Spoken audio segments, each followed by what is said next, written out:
última aula de TGA a gente foi até o homem social. Eu queria lembrar com vocês então um pouquinho a teoria científica e clássica, eles chamam de abordagem clássica da administração. Eles basicamente têm foco na eficiência, a ênfase que eles buscam é a maior eficiência, sendo que Taylor ele vai focar essa eficiência pelas partes mais baixas, ou seja, análise ou decomposição, as mínimas atividades, até pela origem dele, né, porque ele também já tinha sido operário antes de chegar a estudar e ser um engenheiro. Então, para ele, todas as soluções dos problemas organizacionais vinham da base da organização, diferentemente de Taylor, que já tinha outra influência, ele tinha uma visão mais de todo, de organização como um todo. Taylor traz para a gente as primeiras visões sobre departamentalização, quando ele fala de divisão do trabalho em nível hierarquizado, em nível camadas hierárquicas, que é a verticalização, né, e também a horizontalização, que é a divisão do trabalho em nível horizontal, que é o processo de formação de departamentos. Então a ideia de departamentalização vem por meio de Taylor. Isso é curioso, porque quando chega lá na teoria neoclássica, os doutrinadores, os teóricos vão disciplinar essa disciplina para a gente, essa matéria para a gente, eles vão falar o que? Olha, que os departamentos, o foco dos departamentos, eles podem ser super ampliados. Aí já vai uma ideia também, porque Taylor, né, ele pensava basicamente na fábrica, era o modelo organizacional que ele pensava. Já Fayol pensava em vários modelos organizacionais, tá legal? Então, essa visão deles, e basicamente em cima da eficiência, buscando a máxima eficiência, havia demanda para o que se fizesse, legal? Quando a gente entra na teoria das relações humanas, o contexto já é de uma tendência de se questionar. Sabe que a gente é meio assim, né? Por exemplo, vamos olhar para a nossa vida, vamos olhar para o que é o Brasil aqui, o seu voto, né? Quando você pega lá atrás, quando votaram no Lula, tá? E não fazendo apologia a nenhum tipo de partido, havia uma demanda social, havia uma necessidade, né, de acesso, né? As pessoas estavam vindo de uma espiral crescente de um país com uma moeda forte, e que os ricos estavam cada vez mais ricos e tal, e de repente não tinha tanto, a miséria não tinha mudado, a situação das pessoas mais miseráveis, mais carentes, não tinha mudado, né? Então, e apesar de muita gente ter acesso a muita coisa, uma camada mais baixa estava esquecida, e de repente aparece uma pessoa que vem com uma ideia mais, não sendo crítico, mas populista, e com a ideia de ser populista, ele ganhou as eleições, e realmente ele fez o que ele queria, o que ele planejou, que foi de trazer uma maior socialização de receitas, né? E assim, maior acesso, tirar pessoas da miséria ou linha da fome. Lógico que nada é perfeito, né? Junto vieram alguns problemas que depois culminaram num momento em que ninguém mais quer, hoje, por exemplo, uma maioria das pessoas refletiu isso no voto, que eles não querem mais algo tão social, porque, não que não queiram social, mas que a parte, pelo menos, de você distribuir renda para camadas mais pobres, acabou também trazendo déficits e espaço para corrupção, enfim. Não estou falando que tenha sido ruim o governo do Lula, ou da Dilma não vou falar nada, não merece, mas do Lula, pelo menos, ele veio numa espiral que deu para manter um negócio bem legal, e aí você vê, de repente, o contexto hoje que a gente quer o quê? Então, assim, o que a gente quer, né? Isso fica latente no seu voto. Então, hoje, a maioria das pessoas votou, por exemplo, aparece lá um grupo de estudantes fazendo uma manifestação em dia de semana, né, uma pseudo-greve, não, que a gente é contra Bolsonaro, a gente uma porcaria nenhuma, greve de trabalhador é dia de sábado, vai lá, ó, vai fazer o teu movimento dia de sábado, entendeu? Não, é dia de sábado, cara, senão você não está trabalhando, vou botar estudante na sala, se lava a mente deles e bota, vamos lá, oba, tô dentro, vamos lá, fazer passeata, agora vai fazer passeata dia de sábado, entendeu? Aí não, aí você envolveu realmente uma sociedade trabalhadora, que vota, que elege, né? Então, você está falando o quê? Que há uma demanda social. Naquele contexto que surge a teoria das relações humanas, havia uma demanda. Qual era a demanda que se tinha? A demanda era socializar o contexto das organizações, porque já havia, então, anos de trabalho pesado em cima do quê? De maior eficiência, maior produtividade, né? A gente já falou da fórmula da eficiência, quem lembra aí? Eficiência ou produtividade igual? Output sobre input, é isso aí mesmo. Então, a gente quer aumentar a eficiência. E nesse momento, ele fala assim, não, olha só, a gente não quer mais aumentar a eficiência. Quer ver o que a gente espera de resultados? Uma satisfação do operário. A gente quer um contexto agora em que ele não se sinta totalmente usado e escravizado pelo trabalho. E aí todo o trabalho de estudo das psicologias né, e das filosofias são trazidos para dentro das organizações. Agora, não se iludam, não se iludam. A fábrica continua sendo a fábrica. O dono da fábrica continua sendo o dono da fábrica. Independente do estudo que venha, quando começaram o estudo de Hawthorne, eles só queriam saber uma coisa, né, em que grau a iluminação era capaz de modificar a produtividade. Mas aí, num contexto mais adiante, se percebe que existe um fator esquisito, um fator não planejado, que é o quê? O elemento humano, ele se relaciona com outros. E isso combate uma tendência da teoria clássica e científica que chamam de atomicismo do operário, atomicismo dentro da... Então, eu trabalho isolado, sozinho no meu cargo, eu sou o apêndice da máquina. Mas na teoria das relações humanas, a gente tem uma tendência de socialização. A ideia de socialização, as pessoas se relacionam. Surge, então, nesse contexto de socialização, toda aquela camada de influências interpessoais. E, naturalmente, relações de poder, dentro de uma estrutura que a gente vai chamar de organização informal. E a organização informal, enquanto organização, ela também tem seus objetivos. O curioso é que a teoria das relações humanas, ela diz, em princípio, que o que ela busca é a satisfação dos operários. É como se os objetivos da organização social fossem os objetivos da organização formal. E na prática não é. Tanto que se acusa a teoria das relações humanas de ser o quê? Manipuladora. Vocês são o ventríloco e o boneco. Porque eu digo para você que eu quero te satisfazer, que eu quero te fazer feliz, porque você produz pra caramba quando eu falo isso. E eu gosto muito de você. Lá em casa é assim também. Porque minha esposa descobriu que eu lavo o banheiro muito bem. Nossa, Jossa, você lava o banheiro, ninguém lava igual você. Lava o banheiro pra mim. Vocês estão entendendo? A teoria das relações humanas é mais ou menos isso. Eu sou também o rei da louça, sabe? A louça é só minha. Eu sou o dono da louça. Fim de semana, a louça vai juntando, eu vou lá e lavo a louça toda. Porque eu lavo muito bem. A teoria das relações humanas é mais ou menos a mesma coisa. Você vai dizer que a pessoa produz muito, por quê? Porque você produz mais, cara. Eu quero que você tenha satisfação, que você seja feliz, porque você produz mais. E é essa a ideia. Mas eu não consigo isso se eu não te entender. Então eu tenho que te entender. Eu tenho que te compreender. E como é que eu vou te compreender? Sabendo o que te move. Mais lá adiante, vai falar sobre uma coisa chamada ciclo motivacional. E quando você está motivado, você age. Tem coisas que são da boca para fora, tem coisas que não. Sabe? Olha, o meu sonho é passar para as FESEX. Mas eu não estudo. Mas é meu sonho, tá? Não. É não. É não. O que você quer, você faz.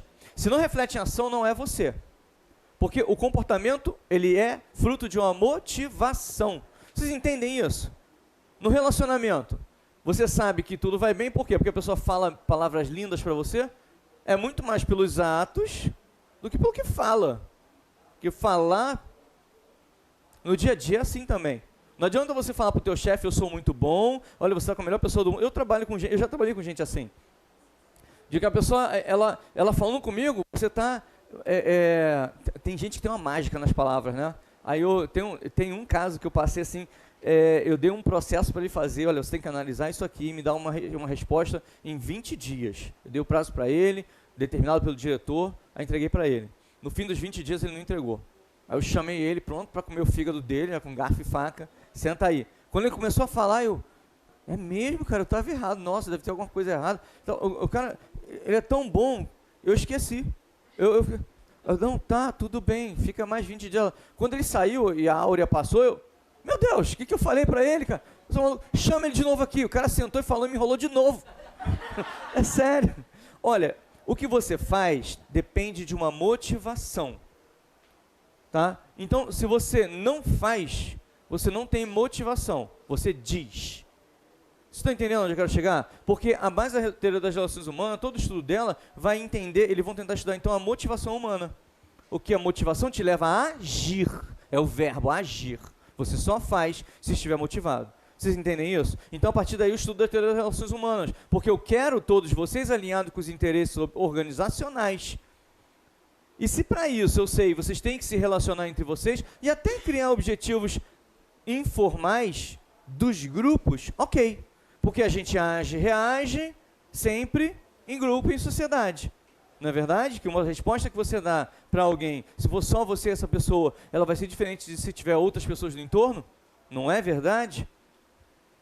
De repente, lá, meu filho vai lá e faz uma pirraça comigo. Só eu e ele, e eu tô cansado. Ah, filho, pô, pelo amor de Deus, para com isso. Aí tu vai lá e atende a ele o que ele queria. E, vai, meu Deus do céu, para de me perturbar. Mas lá na frente dos meus pais, né, o vovô e a vovó estão olhando. Filho, não faça isso. E não sei o que, não sei o que esse garoto... Onde ele... A gente age e reage em grupo. Sempre em meio às pessoas. Isso tudo é social. Sabe que a base de trabalhos do marketing é essa? Sabia? Você quer ser visto como consumidor inteligente. Então você compra, você pode até comprar uma marca simples, mas você compra só assim, claro, porque faz isso, faz aquilo outro. Você quer ser aceito, é uma questão social, ok? E aí a gente entende que, então, nesse contexto, há um homem chamado homem social, o homo social. Ele é uma criatura complexa, social, dotado de sentimentos, desejos e temores. O comportamento no trabalho é consequência de muitos fatores motivacionais. Veja, o comportamento, o verbo agir, depende dos fatores motivacionais. Então, eu, enquanto líder e gerente, tenho que te conhecer, para eu ser capaz de te oferecer aquilo que te motiva. Porque se você estiver motivado, você age. As pessoas são motivadas por necessidades humanas e alcançam satisfações nos grupos sociais. Certinho? Não é isso? Em que interagem. O comportamento dos grupos sociais é influenciado pelo estilo de supervisão e liderança. É verdade. Muito influenciado. As normas sociais do grupo funcionam como mecanismos reguladores do comportamento dos membros. Os níveis de produção são controlados inicialmente pelas normas do grupo. Não é assim? Lá no setor tem 10 pessoas trabalhando. Aí tem um cara fora da casinha que produz 2 vezes mais que todo mundo. Aí logo aparece alguém e fala assim, olha, melhor você baixar a tua produtividade, tu vai queimar a gente. Isso é, tô nem aí, vou produzir muito. O que eles fazem? Gelo nele, punição social. Não chama para uma comemoração, não inclui ele no grupo. Aí ele começa a se sentir disperso, aí ele começa a tentar se adequar ao grupo. Aí ele vai acabar obedecendo as normas, os mecanismos reguladores do comportamento, inclusive em nível de produção. Ok? Teoria do campo de Kurt Lewin. Essa aqui é interessante porque a nossa, dentro daquela ideia, né, de que a gente age e reage num grupo social, a teoria de campo de Kurt Lewin fala exatamente sobre isso. Ele apresenta essa fórmula que já caiu em prova várias vezes, mas tem muito tempo que não cai. Ele fala o seguinte, olha, o comportamento humano, ele é resultante de uma função, de uma relação, de uma influência mútua entre pessoas e meio ambiente. E existe um campo dinâmico, esse campo psicológico que a gente interage. Tá? O comportamento humano é derivado de uma totalidade de fatos coexistentes, compondo um campo dinâmico, que é o espaço de vida que contém a pessoa e seu ambiente psicológico. Lewin propõe a seguinte equação para explicar o comportamento humano. C igual a F PM. Ok? Isso aqui já caiu em prova várias vezes, tem muito tempo que não cai em prova nenhuma, pode voltar a cair. E aí, dentro daquela ideia de que eu tenho que entender quem é você e o que te move para eu ser capaz de te motivar e você gerar o comportamento que eu espero, o que ele faz aqui? Ó? Ele fala que existem 3 níveis de necessidade. Tá? Primeiro, necessidade fisiológica. Depois, necessidade psicológica. E por último, necessidade de autorrealização. A fisiológica ele chama de primária. Antes de tudo, o bebezinho lá não sabe nem se relacionar com nada. Ele acha que tudo existe para servir ele. Né? O bebezinho não pensa em nada, mas ele consegue identificar que tem alguma coisa errada. Ele tem fome. Ele tem uma dorzinha, uma cólica. E ele reage assim. Necessidades fisiológicas. Olha, são inatas, instintivas. Estão no nível mais baixo. E não são exclusivas do ser humano. Também um animal irracional vai ter fome, sede, frio, necessidades fisiológicas, ok?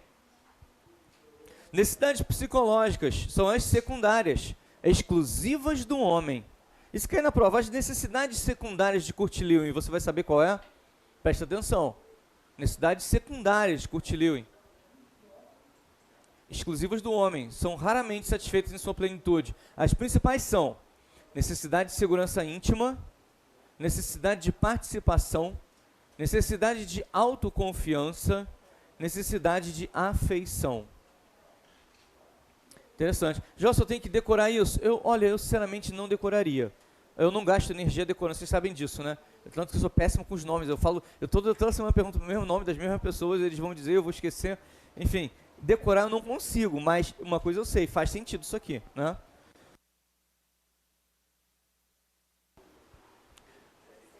Afeição com o que você quer comparar? Afeição, sentimento de sentir aceito, se sentir alguém gosta de mim, sabe? Afeição. Sabe, quando você chega, não estou falando de namoro, de sentimento, estou falando assim, sabe quando você está com aquela pessoa que te trata bem e você também trata, é a afeição, que está dentro desse contexto do campo psicológico de Curtilil, isso aqui já está no contexto psicológico, ok? Autoconfiança, veja, não confunda a autoconfiança com o próximo que a gente vai falar agora. Você se sente confiante, aqui dentro. Confiante para agir. Não, eu vou lá, autoconfiança. Tá? Participação, aí eu marcaria esse aqui porque pode dar uma pegadinha para você de prova, né? Autoconfiança com o próximo que a gente vai falar, que autoconfiança é aqui dentro. É como eu me sinto. É como eu me sinto. É diferente de autorrealização. Você sabe o que é autorrealização? Assim, nesse contexto, não que eu deixe de lado a relação com as pessoas, mas nesse contexto eu estou preocupado comigo, na autorrealização. Eu já tenho tudo. Exemplo, eu já conquistei o lugar que eu queria no setor público. Eu tenho, por exemplo, lá onde eu trabalho, um coronel no fim da carreira, ele resolveu fazer um mestrado numa área. Ele não vai ganhar dinheiro a mais nenhum com isso. Mas ele falou assim, não, eu sempre quis fazer esse mestrado. Isso aqui é para mim, é meu. Entendeu? É meu. Autorrealização. É para minha satisfação pessoal. E já não depende de relação entre as pessoas. Vocês estão entendendo? A diferença disso aqui para isso aqui da psicológica? Segurança íntima é como eu me sinto. Olha, participação. Aí já começa a envolver outras pessoas. Eu quero participar de um grupo. Eu quero ter um espaço de relacionamento. Autoconfiança, de novo, como eu me sinto. E afeição. Agora, esses todos aqui podem gerar... tem relações com outras pessoas e questão de segurança íntima. Segurança íntima. Segurança é o oposto da insegurança. Eu saí de um contexto onde eu na verdade, ele está buscando isso, a segurança íntima. Ele está ainda trabalhando esse lado nele. Vocês estão entendendo? Nesse caso aqui, ele já passou disso aí. Ele não está buscando uma segurança íntima, ele está buscando se satisfazer internamente. É uma boa palavra para ele. Entendeu? São necessidades mais elevadas, decorrem da educação, da cultura da pessoa, também raramente satisfeitas em sua plenitude, pois o homem vai procurando maiores satisfações, estabelecendo metas crescentemente sofisticadas. Interessante. Eu tenho que eu vou sempre falar, a Nara, minha amiga de turma lá, cabeçuda 01, ela não bastasse, ela se formou militar, ela adorava, era um sonho dela, pô, legal, adorei, agora foi do concurso. Sério. E ela foi lá, está na Câmara, deve estar indo para outro lugar a essa altura. Então, assim, realizou isso aqui, agora quer outra coisa. Enfim, ela já está no outro nível de abstração, né? A necessidade de autorrealização é o corolário de todas as necessidades humanas, ok? Então, não confunda Kurt-Lewin com Maslow. E Maslow são 5 camadas, Kurt-Lewin são 3. Não confunda, porque ambos vão estudar a necessidade humana, tá? Só que um com 5 camadas, outro com 3. Aí vem o ciclo motivacional, né? E aí, não vou falar da coxinha, não, porque eu não estou mais, eu entro na lanchonete, eu não peço coxinha, eu não peço risole, não peço nenhuma fritura, eu tento não pedir, claro. Se não tiver opção, aí eu vou me deliciar, mas eu vou tentar, não, eu tenho comido coisa, mas assim, vamos lá. Mas vamos lá, que eu gosto de coxinha, né? Então, vou dar um exemplo. Como é que é isso aqui? O que te leva a agir, né? A ideia aqui é a seguinte, o que te leva a agir? Quando você vê alguém agindo, entenda, Houve um processo interno. Você se encheu daquilo para depois agir. Ah, não, eu nem pensei, foi. Não, não pensa assim não. Você já estava matutando esse negócio, ele foi crescendo dentro de você, refletiu em ações. As nossas ações, elas são reflexo de um processo interno. Por isso tem que ter cuidado com quem você conversa, né? Tem gente que se alimenta de coisa tão negativa, que você uma hora as suas ações também estão sendo negativas. Por quê? Você se encheu disso, agora tu transborda em ação. Entendeu? Agora, a mesma coisa acontece aqui. Imagina que o meu exemplo da coxinha, porque eu sou ruim de exemplos, né? Mas vamos lá. Você está em equilíbrio. Eu estou aqui, normal, tomei meu café da manhã, estou muito bem. De repente estou andando na rua, passo perto daquela lanchonete que sempre me chama a atenção. E eu que não estava com fome, não estava com nada, de repente sinto aquele cheiro maravilhoso de coxinha. Fritando. Nossa, que delícia. Isso é o estímulo, o incentivo. Esse estímulo e incentivo, ele vai mexer comigo. Nem todo estímulo e incentivo mexe com você, mas uns mexem. Por exemplo, eletroeletrônicos, normalmente, eu me chama muita atenção, eu adoro ver. Fico olhando, eu sou capaz de paquerar 2 anos no negócio antes de comprar. Eu acho maneiro essa pesquisa. Mas tem coisa que não. Por exemplo, passar uma propaganda de, sei lá, de calçado feminino, isso não me chama atenção. Eu dou um exemplo esdrúxulo, né? Isso não me chama atenção. Nem todo estímulo vai chegar até você. Aí por isso que o líder tem que saber como te motivar, o que mexe contigo. O estímulo gera uma necessidade. No caso da coxinha, o cheiro dela gerou... Nossa, sabe que bem que eu tô com fome? Aí começa a vir roer aquela vontadezinha aqui dentro. Aí, se aquela necessidade for forte o suficiente, ela te deixa tenso. Eu tenho que agir, eu tenho que... Você vai lá... Uma coxinha, por favor. Você compra a coxinha. E aí você come e volta ao equilíbrio. O ciclo motivacional é assim, né? Você tem estímulos, incentivos, eles estão ali, ó, te martelando. O marketing faz muito isso, né? Isso mexe contigo gerando uma necessidade. A necessidade, por sua vez, gera uma tensão. A tensão é a predisposição ao comportamento. E aí chegamos no comportamento que gera satisfação. Agora, se o comportamento, você chegar lá para comprar a coxinha, você não conseguir a coxinha, se acontecer a frustração, um ruído aqui no meio, então para evitar que você encerre o ciclo na frustração, o que você faz? Você busca uma compensação. Mas tem risole? Aí você, um risole de camarão, por favor, e você vai à satisfação de novo e volta ao equilíbrio. Ok? Histórias de gordinho, né? Fala sério. Bom, conceito de moral. Olha, moral e clima andam muito perto, né, dentro da organização. O clima organizacional é algo que você sente. Clima, você sente. Está rolando um clima, você sente. O clima, você sente. Você entra numa organização e aquele ambiente está pesado, tá todo mundo trabalhando sisudo, fechado. Aquele conjunto da obra te dá uma impressão. Do bom dia, a pessoa quieta. Pega o papel, anota isso aqui. Então, é diferente de falta de educação, né? Tem gente que cumprimenta, a pessoa não cumprimenta de volta não. É assim, tudo bem. Tem gente que não é educada. Agora, tô falando assim, num contexto geral, tu chega numa organização, tá todo mundo sério, te atende mal. Isso aí é o clima.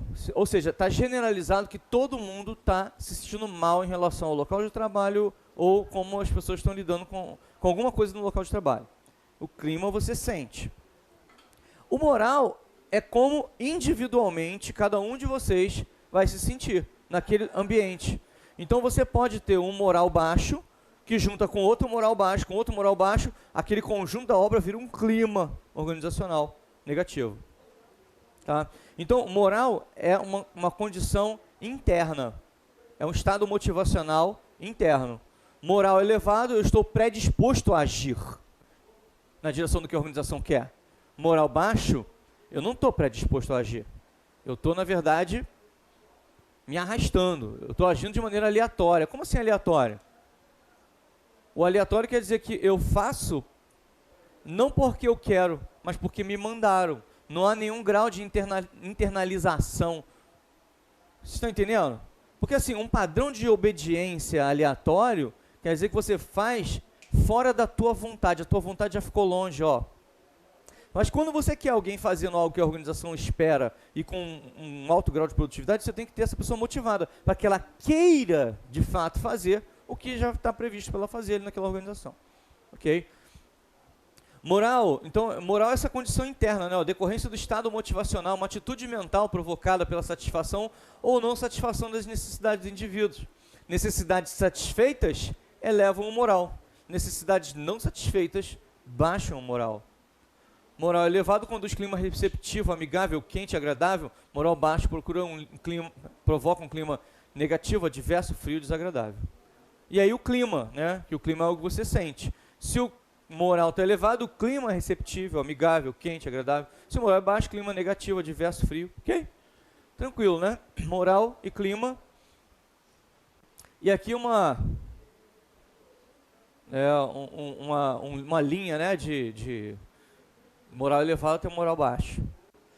E tipos de ações, né, que podem gerar a partir daqui. Olha só, no extremo do moral baixo a gente tem aqui ó, a agressão. O cara já está partindo para a briga, está tão mal-humorado que é briga mesmo.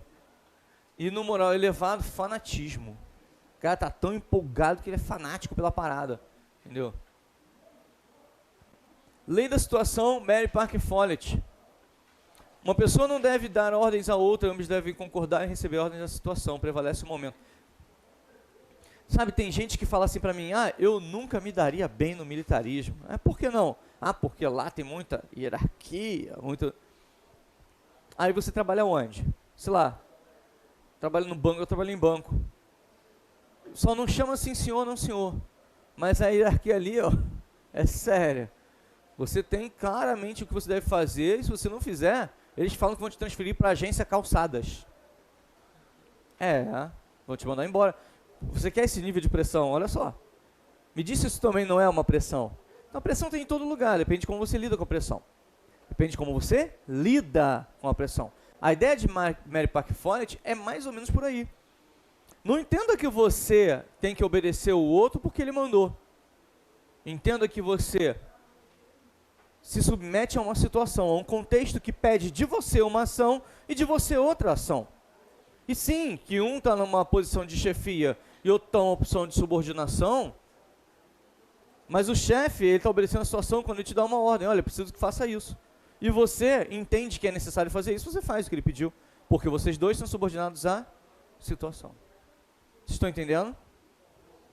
E ele fala que existem 3 métodos de solução de conflitos industriais: força, barganha e integração.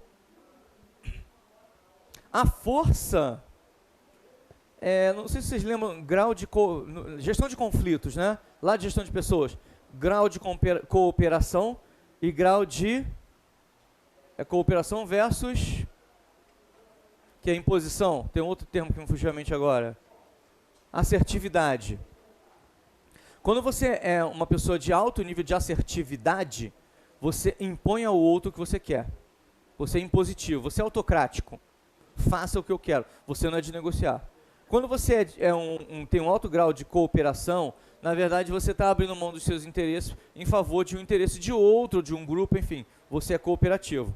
Então o grau em que você cede é o grau em que você aceita ser cooperativo. O grau de alguma coisa que você não cede é aquilo que você se coloca como assertivo. Ok? Autocrático, enfim, assertivo. A ideia aqui da força é que, dentro do contexto da lei da situação, alguém que está acima fala, faça. E ele vai ter que fazer. Ele está usando o poder dele de mandar. Coação é um poder que deriva do cargo, né?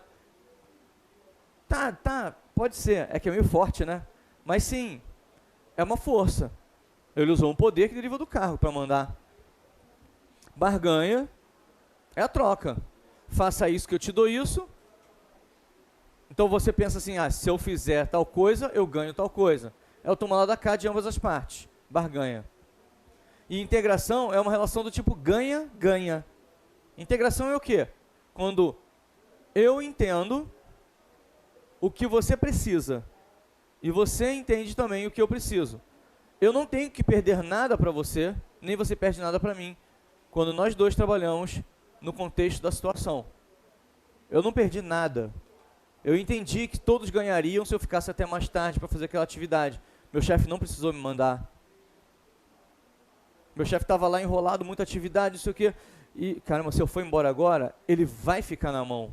Então, quer saber? Vou ficar também. O que o senhor está precisando? Ah, tal coisa, tá, me dá aqui. Não, e agora? Ficaram os dois até mais tarde. Quando foi embora, estava tudo feito e não houve nenhum problema. Vocês estão entendendo? A ideia da integração é que eu não perco para você, nem você perde para mim, e nós dois nos integramos. Ok? 4 princípios organizacionais segundo Mary Parker Follett. Contato direto, planejamento, relações recíprocas e processo contínuo de coordenação. Eu coloquei isso aqui, mas de curiosidade, sim, porque realmente eu não vejo forte prova. Como tem a palavra princípios, né? E princípios a prova sempre gosta, a gente tem que colocar. Conceito de liderança. Pessoal, liderança é capacidade de influenciação. Jonas, mas poder também não é uma capacidade de influenciação? É. Então, a liderança, ela traz poder. E não é? Um líder carismático, ou seja, os maiores exemplos de líder carismático que nós temos são os líderes de partidos políticos e líderes religiosos. Depende de crença, católico, evangélico, espírita. Os grandes líderes religiosos, eles arrastam a multidão com eles.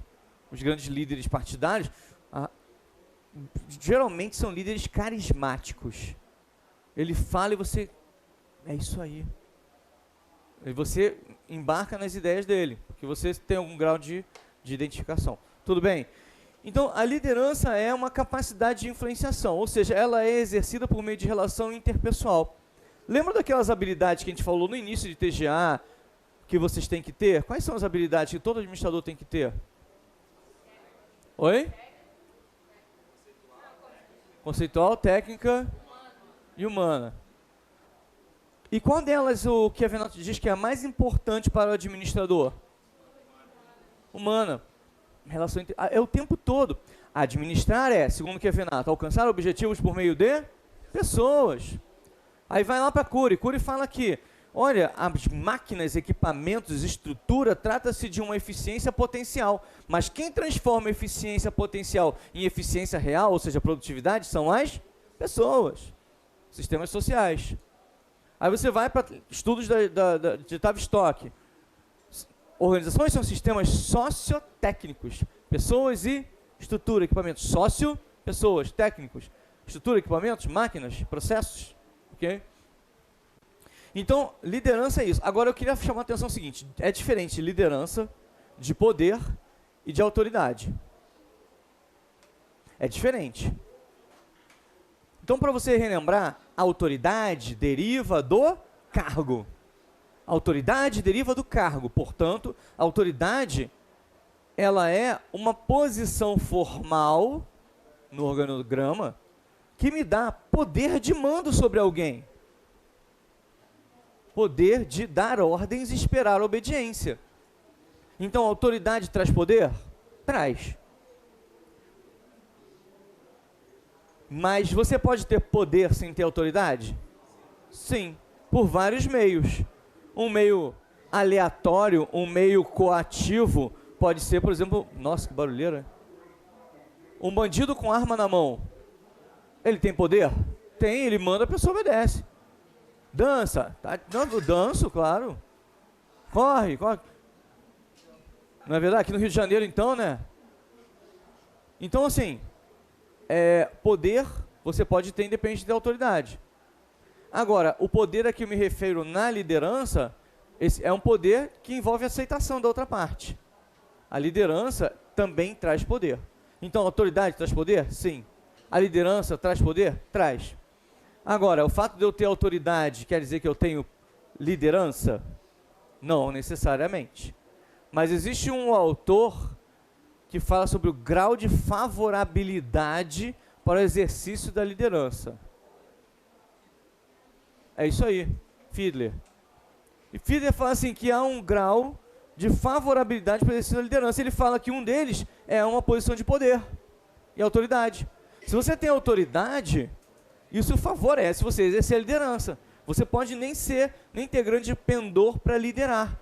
Mas se você tem uma posição de hierarquia que te dá mando sobre várias pessoas, você vai ter espaço para trabalhar liderança com eles. Quando você chega num lugar, vai participar de um tipo de processo, alguém fala assim, olha, um treinamento, e alguém fala assim, olha, esse aqui é que vai dar o treinamento para vocês. A palavra toda é com ele. Então, a possibilidade de exercer a liderança é muito maior. Ok? É o grau de favorabilidade para o exercício da liderança, segundo Fiedler. E tem outros autores que vão falar basicamente a mesma coisa também, se você for ver. São autores diferentes que estão esbarrando no mesmo contexto. Conceito de liderança, a influência interpessoal exercida na situação. Então, a liderança ela tem uma relação entre pessoas, ela tem uma situação, um contexto, ela acontece por meio de uma comunicação humana para a consecução de um ou mais objetivos, né? Ou diversos objetivos. Liderança é um processo com finalidade de influenciar a atividade de um indivíduo ou grupo nos esforços para a realização de um objetivo em determinada situação. Sempre a liderança está num contexto. Porque você, de acordo com o contexto, vai exercer a sua liderança de uma forma ou de outra.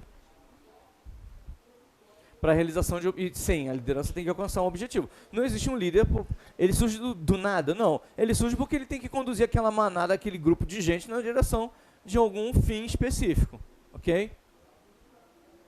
3 teorias sobre liderança. Traços de personalidade, estilo de liderança e situacionais de liderança.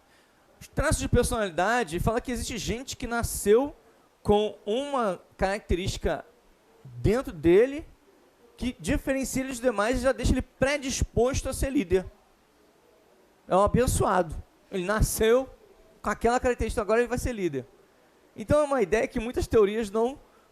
As outras teorias já não concordam muito. Peraí.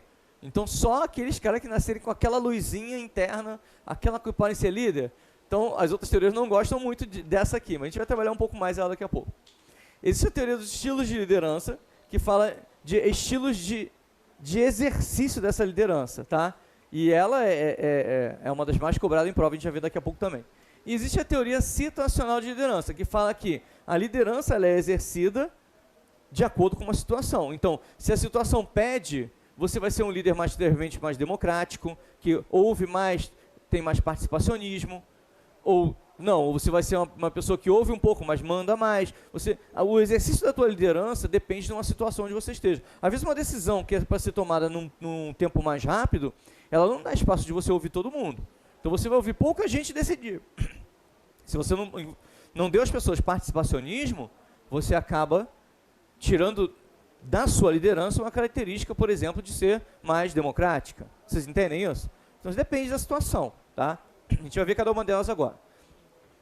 A teoria dos traços de personalidade, em que pese o nome ser traço de personalidade, na verdade ele fala que tem pessoas que nasceram iluminadas com características tipo traços físicos, intelectuais, sociais e de relacionamento com a tarefa. São essas 3 linhas de trabalho que, se a pessoa tiver algum desses mais bem servido, ele vai ter mais chances de desenvolver a liderança. Olha só o primeiro que ele fala aqui. Traços físicos. Energia, aparência pessoal, estrutura, peso. A pessoa é bem afeiçoada, é alta, é magra, não sei o quê. E realmente, se você for pensar que na sociedade as pessoas buscam referências, né?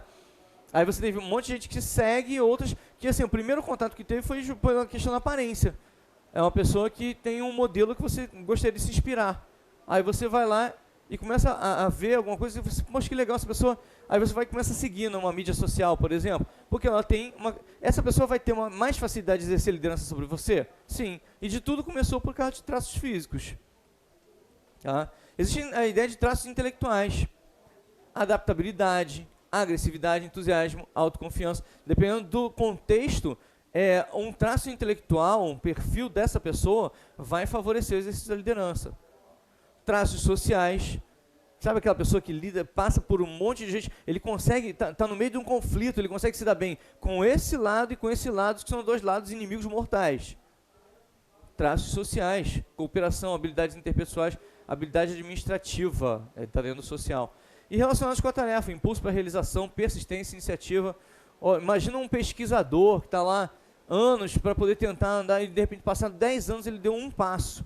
Mas ele está mais perto, ele continua persistindo. relacionado com a tarefa, ok? Isso aqui são os traços de... Então, se cair em prova, cai perguntando quais são as tais características, os traços característicos da personalidade de um líder, pela teoria dos traços de personalidade. A resposta é físico, intelectual, social e relacionado com a tarefa. Vocês vão guardar? Físico, o corpo. Intelectual, a mente. Por enquanto, falei só do indivíduo. Olha só.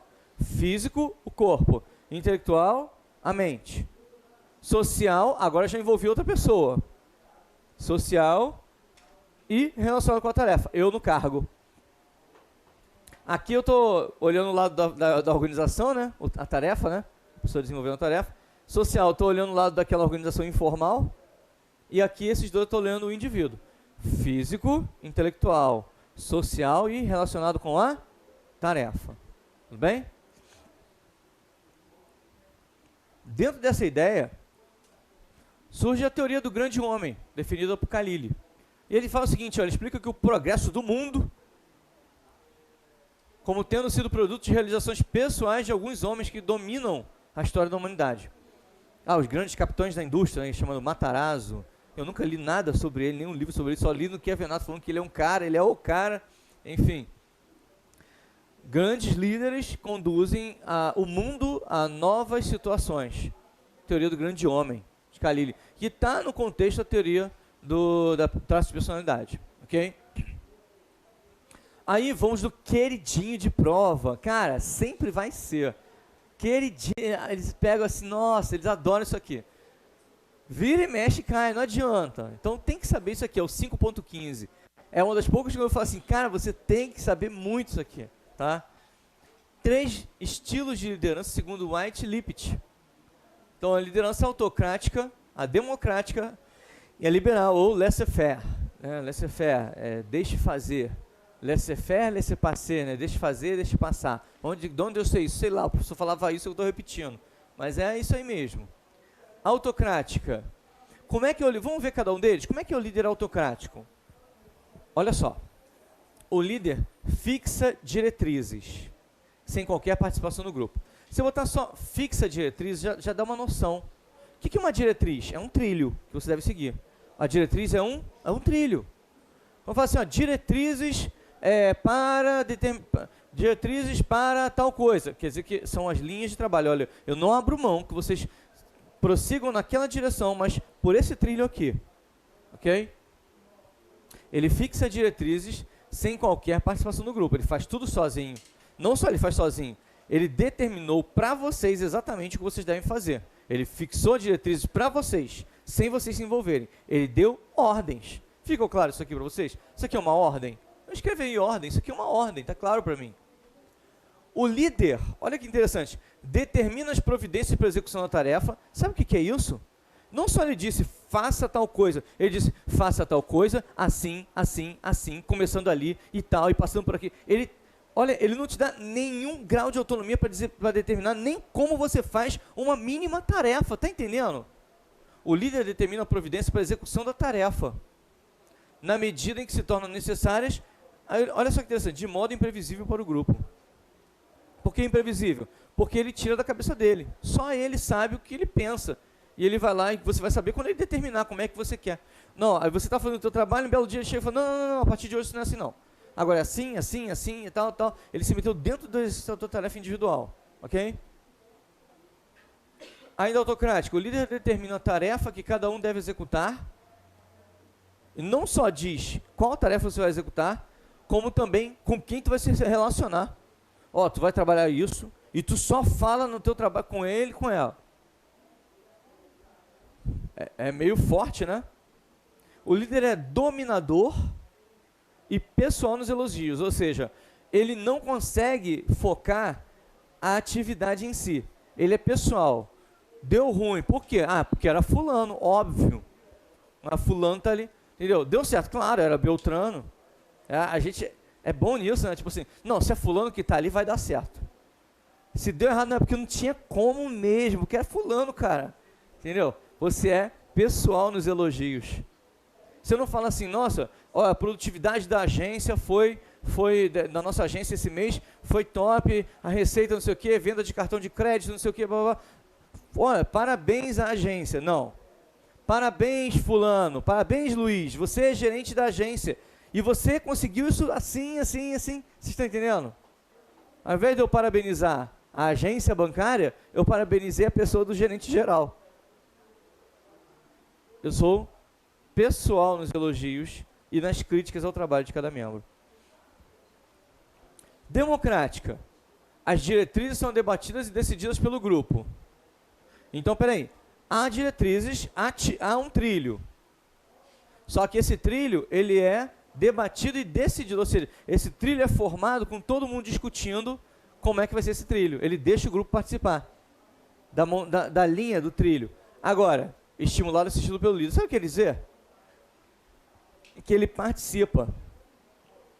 Quer dizer que ele mantém o direcionamento.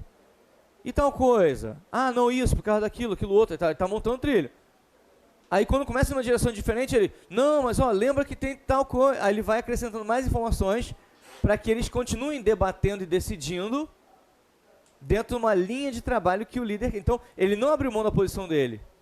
Ele tá direcionando, mas ele deixa o grupo debater e decidir. Estão entendendo? O grupo esboça a providência de atingir o alvo, ou seja, o que deve ser feito para atingir o alvo. O grupo é que faz isso, esboça, e pede conselhos ao líder. Se ele pede conselhos ao líder, quer dizer que o líder está ali pronto para assessorar o tempo todo. Ele não determinou tudo, mas ele não se ausentou totalmente. Eu estimulo vocês e quando vocês sentem que precisam, vocês vão me buscar para ter conselhos e direcionamentos. Que sugere alternativas para o grupo escolher. Quando eu estou na dúvida, para onde eu vou? Não, vai assim, vai assim. Ele continua sendo quem está à frente daquele marco. A divisão do trabalho fica a critério do grupo. Então, ele não decidiu tudo só. Não, a divisão do trabalho é com o grupo. Cada membro tem liberdade de escolher os colegas de trabalho. Olha a diferença do outro. Eu dizia o que exatamente você deve fazer e com quem você pode se relacionar. Aqui não. Aqui o grupo decide quem vai fazer o quê. E cada pessoa decide com quem pode se relacionar, com quem precisa se relacionar. Democrático. O líder procura ser um membro normal do grupo. Ele procura ser. Ele é? Não. O líder procura ser um membro normal do grupo em espírito. O que é isso em espírito? Tipo assim, ele só quer que vocês sintam, que você... Não, eu sou igual a vocês, estamos juntos e tal. Mas não. Mas eu sou. Mas não é. Entendeu? Ele é o líder, cara. Mas ele tenta ficar no mesmo nível. Ele senta na mesma cadeira, ele discute de igual para igual, ele dá abertura, tá? Ele é democrático. Limita-se... Aí, olha só. O líder é objetivo. Limita-se aos fatos, nas críticas e elogios. Então eu não vou elogiar, eu não vou chegar e falar assim, olha, a gente está aqui reunido para falar assim, tem um negócio saindo muito mal aqui, o que o fulano está dando mole, aí Beltrano também, aí fica tudo cagado, está tudo errado. Não. Olha, a gente está com um problema na linha de produção, na parte tal, está vindo defeitos para outra parte, então precisava que vocês, quem for da parte tal que veja, então, ele está falando do fato. Quem também se relaciona com esse processo precisa comparecer lá, para ver, vamos reunir, vamos discutir o que está acontecendo com esse processo para ele estar com problema. Isso é ser objetivo e limitar-se aos fatos. Eu não estou sendo pessoal. Da mesma forma, elogiar. Olha, os processos A, B e C estão com uma produtividade muito boa, não temos refúgio, não temos quebra, não temos parada por defeito já há 6 meses, parabéns, continue assim. Eu estou elogiando o fato, não sendo pessoal. Líder liberal, laissez-faire, laissez-passer, né? Deixa fazer, deixa passar. A ideia aqui nesse líder é o seguinte, ele é um omisso. Eu não sei como eu posso chamar ele de líder. Porque assim, se ele é líder, ele tem que ter domínio da situação. E nesse caso aqui não. Só se ele foi colocado como líder, mas ele está nem aí. Alguém falou assim, ó, você vai ser o líder dessa equipe. Você vai ser o pai desse processo. Mas ele não tinha interesse nenhum em estar ali. Então ele simplesmente deixa correr. A liberdade total para decisões grupais ou individuais? Liberdade total. Aqui era liberdade total, democrática? Não. Ele deixava líder, mas ele deixava livre, né? Mas ele estimulava e assistia. Direcionava. Aqui não. Liberdade total para decisões grupais ou individuais. Mínima participação do líder. Mínima quer dizer o seguinte, ele não queria participar de jeito nenhum. Mas se tu me chamar, se não tiver jeito, aí eu vou lá e tento falar alguma coisa. Mas se possível, eu vou me ausentar ao máximo. Por isso, mínima. Tá? Aqui, a participação do líder é limitada, apresentando apenas sugestões quando solicitado a fazê-las. Ele vai tentar não participar em nada, mas se solicitar, aí tá, então vamos fazer tal coisa. Oi. Não entendi. Princípio da exceção? Pode dar rotina, aí ele vai participar. Mas olha só, eu não usaria o princípio da exceção aqui, por quê? Porque ele não quer nem isso. Nem isso ele quer. Esse líder, ele não quer nem isso, ele não quer nem os problemas que fazem a rotina, ele não quer nada. Mas se você acionar ele e falar que precisa, aí ele, puxa vida, eu tenho mesmo, aí ele vai lá e, então teste isso aqui, entendeu? Mas por ele não queria participar em nada, tá? A divisão do trabalho e escolha dos colegas fica totalmente, olha que interessante, totalmente a cargo do grupo. Absoluta falta de participação do líder. É interessante porque eles podem brincar com esse pedaço, com esse aqui, ó. A divisão do trabalho fica a cargo do grupo. Cada membro escolhe seus colegas. Então, o grupo divide o trabalho, o membro escolhe o colega. Aqui, ó, a divisão do trabalho, a escolha do colega fica totalmente a cargo do grupo. Absoluta falta de participação do líder. Líder não avalia o grupo, nem controla os acontecimentos. Apenas comenta atividades quando e se perguntado. Tá? Deu para ficar clara a diferença entre eles? Tá? Esse aqui manda e vocês obedecem. Esse aqui direciona e estimula para que o grupo caminhe na direção que ele precisa que sigam. Esse aqui deixa solto, deixa correr, deixa passar. Se possível, não me incomoda, eu quero ficar quietinho no meu cantinho. Ok? Aqui, quem está com influenciação? O líder, no modelo autocrático, ele exerce influenciação e ênfase sobre os subordinados. No estilo democrático, há uma mútua influenciação. No liberal, o subordinado é que manda e o líder absorve. Ok? E aqui tem um contínuo de padrões de liderança, a teoria situacional que a gente vai ver. Agora, teoria situacional. A gente acabou de ver aqui, ó, a dos estilos de liderança. A gente viu primeiro qual? Traço de personalidade. Depois, estilos de liderança. E agora a gente vai ver a situacional de liderança. Por que é interessante falar da situacional de liderança? Depois de ter falado da teoria dos 3 estilos de liderança.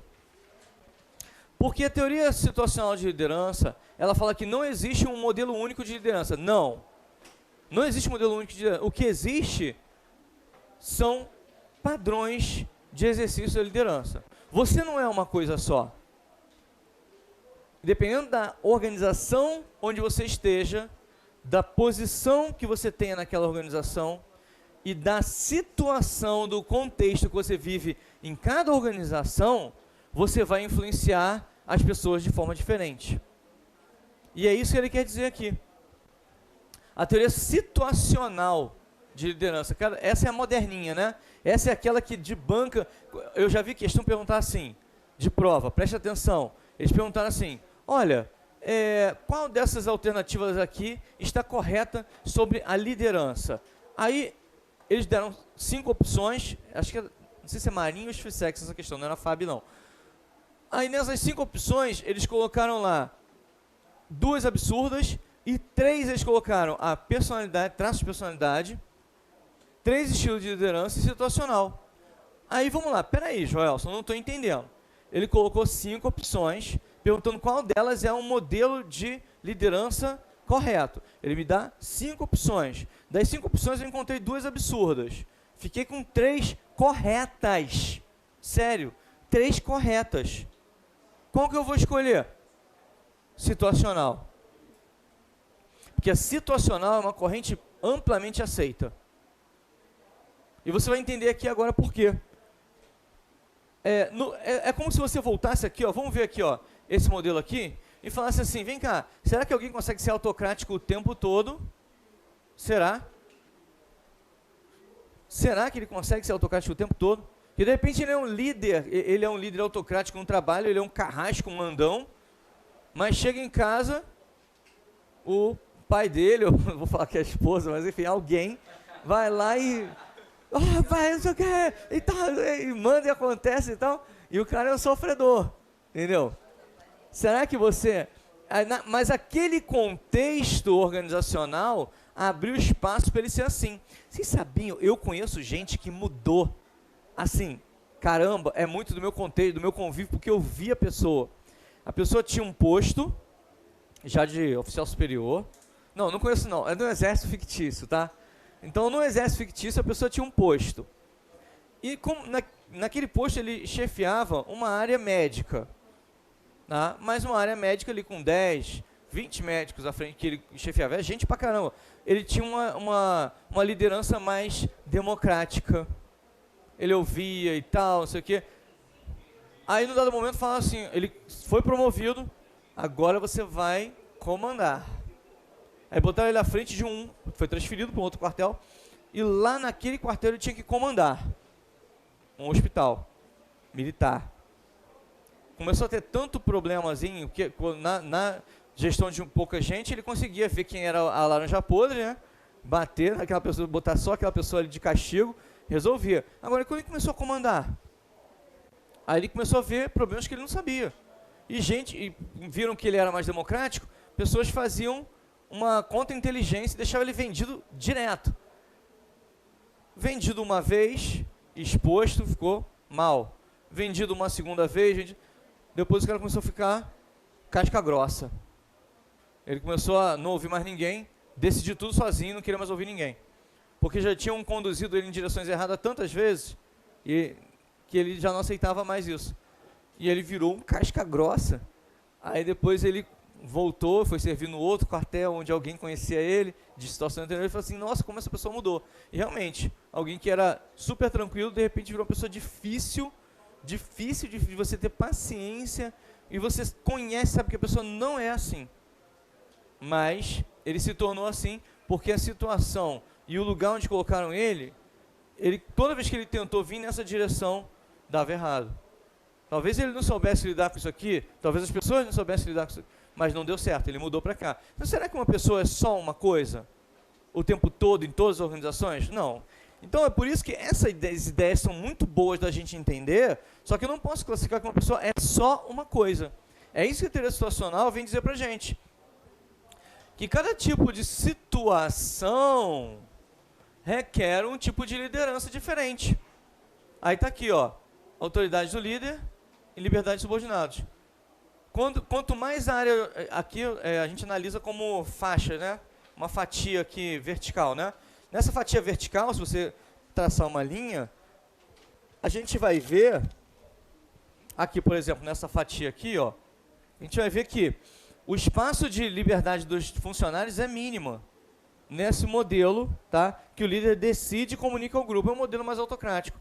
E a área de influência do líder é enorme. Entendeu? E aí ele vai, ó, à medida que ele é hiperautocrático, e tem um momento que ele vai, de acordo com a situação, vai ter alguém que é mediano, olha só. Ele vai ter uma grande área de influenciação, mas também vai dar espaço para ouvir os subordinados. Ó, o líder apresenta sua decisão alternativa que é sujeita a modificação pelo grupo, olha, consultivo. Olha que interessante. E ele vai chegando até um extremo do participativo, que ele guia, ele conduz as pessoas, mas ele deixou que as pessoas, o grupo, debatesse e decidisse. Claro que guiado por ele. Olha aqui a influência dos subordinados. Conseguem visualizar? É o líder participativo. O líder permite que os subordinados decidam dentro de padrões e limites definidos por ele. Ele não abriu mão de ser líder. Ele não virou um laissez-faire. Ele não abriu mão de ser líder. Mas ele agora... Agora, repare que na situação de liderança, ele nem considerou o laissez-faire, né? Ele botou o consultivo aqui no meio. Eu já vi cair em prova consultivo. Aí fica aquela coisinha discretinha ali, né? Sobre o consultivo. Quem é o líder consultivo? A pessoa nem lembra que isso estava num gráficozinho aqui. É uma besteirinha, né? Mas pode ser importante para sua prova, ok? Vamos para o intervalo? Depois a gente volta.